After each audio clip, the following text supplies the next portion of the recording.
Hi everybody. So I'm going to just cover a few points on report writing in school for week 1 and 2, and just a few tips and a few suggestions that I hope you'll find helpful. So in school we spend 20 minutes per day on genre of writing, and we follow the gradual release model, and our focus is for week 1 and 2 is to provide the children with opportunities just to encounter and discover how reports are written, encounter different types, and discover through just through exposure how reports are put together. So we're looking out for layout. So the children will be looking out for the title, and usually a report category, like if it's an animal, you give the category, like it's a bird or it's a reptile or whatever, and then there's the essential facts that are covered.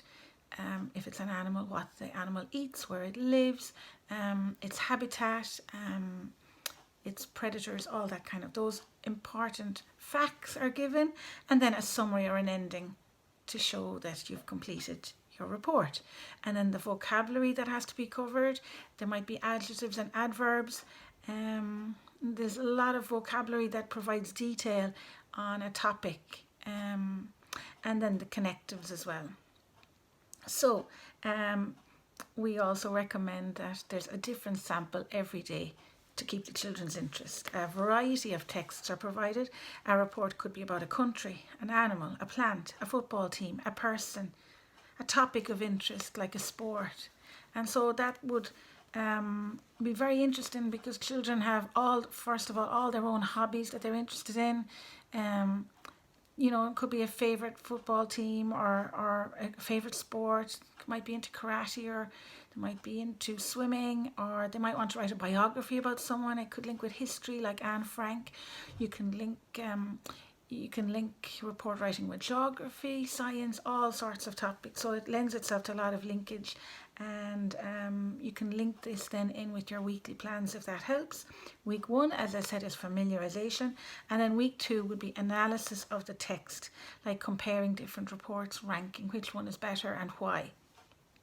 By the end of week 2, then what we would ask for in school is a photograph of your living chart that you have displayed in your classroom, which is recording, and it's a living chart because it's changing during the week. You're adding to it all the time.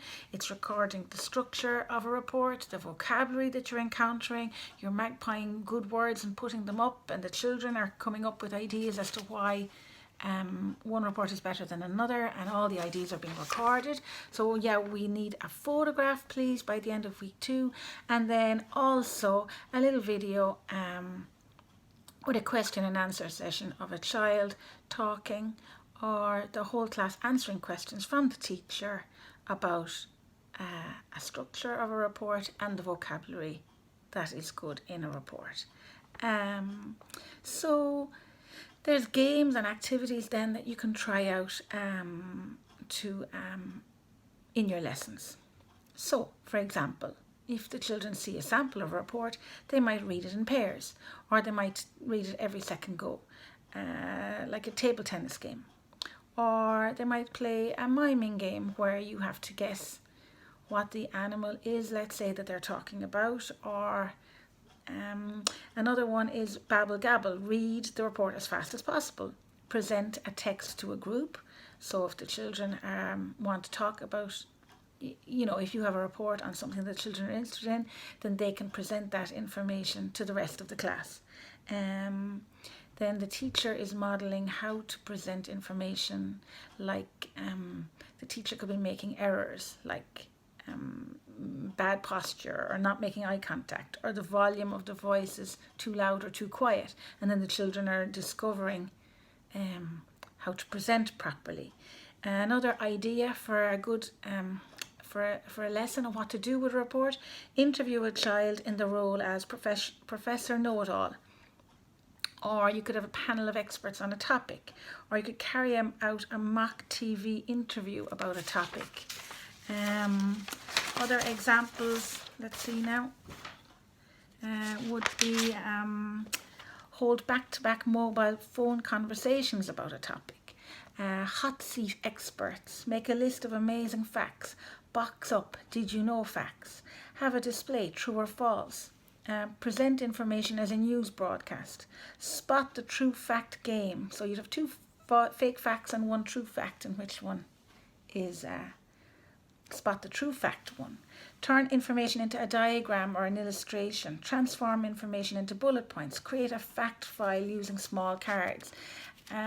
Another idea is a taxonomy. I saw you just provide the children with boxes A to Z, and then if the children are reading a report on something, then they just pick out, if there's an A word that's very important, they write it into the box that says A, B, C, D, and by the end you have a chart of all the vocabulary that is really important to do with that topic from A to Z. Another game that you can play to internalize the language patterns might be word of the day, might be a sentence doctor game where you take a sentence and you try and make the sentence more interesting by adding maybe adjectives or adverbs. Then you could have a cloze test game, so take out the key language features and let the children figure out what words are missing.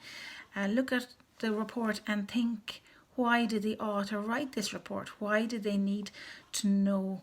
What did they need to know, first of all, in order to write it? What research did they have to do? For a report, to discuss the audience, the purpose, is it interesting? Sequencing reports, improving and annotating reports. Ideas, KWL charts, topic books. These are all ideas that are useful, and you could make reports about animals. You could make reports about zoo animals, wild animals, farm animals, reports. You could have animal reports in animal-shaped books. As we grow, we change. It could be an ICANN booklet. And now I'm sort of leading into week 3 and 4 where we're actually going to be writing. For week 1 and 2, there's no writing involved. It's more exploring reports and the structure and the language and all that. And having activities then around those that might be fun for the children to help them explore the structure and the language. Okay, so yeah, I started moving on to week 3 there at the end. Okay, so I hope that's helpful, and I'll also put up a few ideas of examples for week 1 and 2. Okay, thank you. Bye.